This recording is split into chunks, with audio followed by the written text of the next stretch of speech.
Hey guys, today I just want to do a quick review of completing the square, which is a concept you would have used in algebra. And if you've had algebra 2 to solve quadratic equations, I'm just going to go over the completing the square part because it's necessary to write equations of circles in standard form. Okay? So, why do we complete the square when we do that? And that is because we want to create perfect square trinomials. So what is a perfect square trinomial? It's a quadratic that came from squaring a binomial. So like there's two formulas. A plus b squared is a squared plus 2ab plus b squared. So this is what we're creating when we complete the square. If we factored it, it would be like this, okay? Or a squared minus 2ab plus b squared comes from a minus b squared. So I figured this was a bunch of a foreign language to you, so I thought we would look at an example. So this is a binomial, and if we square this binomial, this would be my a, and this would be my b, just so you can see what a perfect square trinomial looks like. So a squared would be 2x squared, or 4x squared. And then I'm going to go ahead and skip over here to the end. B squared would be 3 squared, which is 9. And then this middle term is 2 times a times b. So just do a times b and double it. So 2x times 3 is 6x, double it, that's 12x. So this right here is a perfect square trinomial. And we like these because they factor into this. And when you do the standard form of the equation of a circle, you're going to want stuff sort of like this, okay? Let's look at this one. So we have 3x minus 5 squared. So this is your a, and this is your b. So a squared would be 3x squared, or 9x squared. And then b squared would be negative 5 squared, or 5 squared, which is 25. And then in the middle is a minus. 3 times 5x is 5 times 3x is 15x. Double it, that would be 30x. So this is another example of a perfect square trinomial. Okay, so these are perfect square trinomials because this is a perfect square, this is a perfect square. And if you took the square root of these two bad mama jammas, multiplied and doubled it, you get what's in the middle. Okay? So how do we complete the square? Here are your steps. Maybe I need to back out here. Oh, yeah, I forgot you could do this whole whoop. There we go. All right, so to complete the square, you're going to have something like x squared plus bx, b just being the coefficient with x. You're going to take your b, or the coefficient with your linear term, the x, and you half it. Half just means you divide by 2. And then whatever you get when you half it, you're going to square it. All right? When it's an equation, whatever you get, you'll add to both sides. Because, of course, with an equation, what you do to one side, you must do to the other. And when you're doing equations of circles, what you do to one side, you must do to the other. But for today, we're not doing equations. We're just looking at the complete the square part, okay? Half it, you square it, you add it to both sides. That is the complete the square jam. Okay? Let's do some examples. Let me zoom back in. Or not. There we go. Maybe a little bit more. Woo! Okay, for number 1. So look at your linear coefficient here. That's a 10. So half it. 10 divided by 2 is 5. Whatever you get, you square it. 5 squared is 25.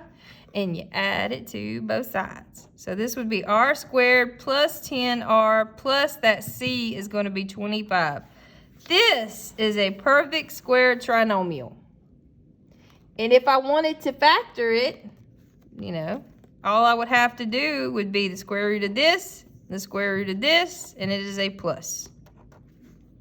You know, just so when you do get to the circle part. But the answer to this actual question on this piece of paper is 25.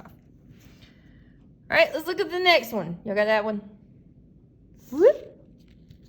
So again, look at the linear term coefficient. So we got negative 42.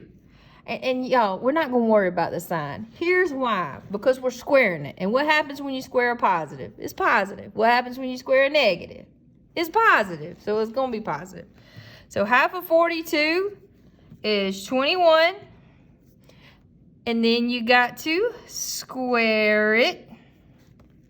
So 21 times 21, that's going to be 441. You half it, you square it, you add it to both sides. So C is 441. Now, if I wanted to factor this because I was feeling funky fresh, is the square root of Z squared of Z. Square root of 441 is 21, and it is a minus. Squared, remember.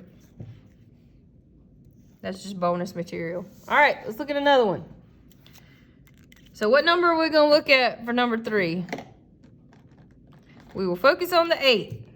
What do you do to it first? You half it. I know you know what half of 8 is. After you half it, what do? You square it. 4 squared is 16. Then you add it to both sides. But again, these aren't equations, so there's not a whole both sides thing going on here. So n squared plus 8n plus 16. We just made a perfect square trinomial. Congratulations. All right. So C is 16. Now, again, just prepping us for the next lesson. If we wanted to factor that, the square root, it's a plus and squared. Okay, let's look at the next. You need a minute? Sorry about that. All right, let's look at the next one. We're going to focus on the 40. We half it. What's half of 40? And then what do? We square it. 20 times 20 is 400. Then what do? You add it to both sides. So my constant would be 400. And then just for fun, if I wanted to factor that, what would go here?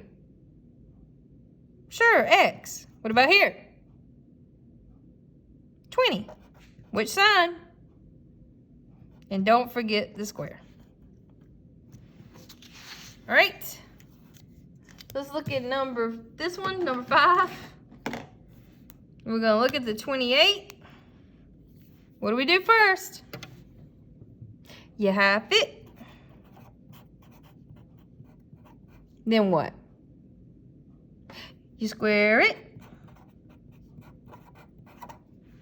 And then you add it to both sides.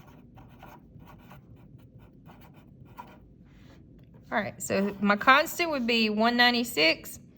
Then if I wanted to factor it, because it's so much fun, square root of y squared is y. Square root of 196 is 14. I hope you noticed that's just that number there. Anyway, and it is a minus. Don't forget to square. One more, people. You will be complete the square masters.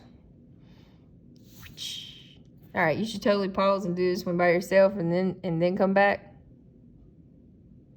All right, so we look at 20. We half it. We square it. And we add it to both sides. Our constant is 100. And then we're factoring because we love it. The square root of m squared is m. The square root of 100 is 10. It's a plus and squared. Woohoo! Sorry about that. All right, have a wonderful rest of the day.